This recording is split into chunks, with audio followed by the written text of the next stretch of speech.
आप्पासाहेब गोविंदाजी पाचोरा शहरात आले होते, आपल्या प्रचारार्थ ते रॅली घेणार होते, मात्र अर्ध्यातून ते परत झाले. तर नेमकं अडचण कुठे आली?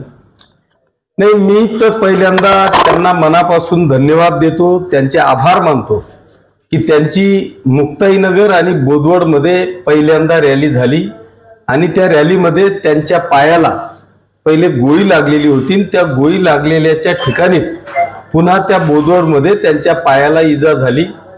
ते तिथूनच जळगाव एअरपोर्टला जाऊन मुंबईला रवाना होणार होते, परंतु मी त्यांना विनंती केली की आमच्या पाचोऱ्याची जनता ही आपल्याला पाहण्यासाठी आतुर झालेली आहे, त्यांचा उत्साह गगनाला भिडलेला आहे, त्याच्यामुळे आपण फक्त पाचोऱ्यापर्यंत या, सगळ्यांना रामराम करा आणि आपण लगेच जा, अशा पद्धतीची विनंती केली. ती विनंती त्यांनी मान्य केली आणि मुक्ताईनगरहून थेट ते पाचोऱ्याला आले. पाचोऱ्याला आल्याच्या नंतर मी त्यांच्याशी चर्चा केली. त्यांनी मला हेलिकॉप्टर मधूनच विनंती केली की मला कृपा करून, मला चेस्ट पेन होते, पायात पण इजा झालेली आहे, मला जर का ग्राउंड मध्येच एक चक्कर मारून आपण रवाना जर केलं तर खूप बरं होईल, मला हॉस्पिटलला जाणं खूप गरजेचं आहे. खरं म्हणजे त्यांचा दौरा हा पाचोरा, भडगाव, एरंडोल आणि चोपडा अशा 4 ठिकाणी त्यांचा पुढचा दौरा होता.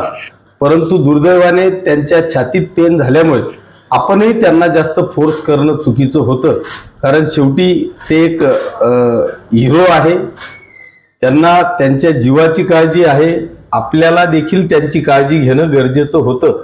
नाही तर मग आपण फक्त आपल्या आग्रहाखातर त्यांना फिरवणं आणि त्यांना जर का जीवाला काही कमी जास्त झालं तर आपल्याला परमेश्वरही माफ करू शकणार नाही.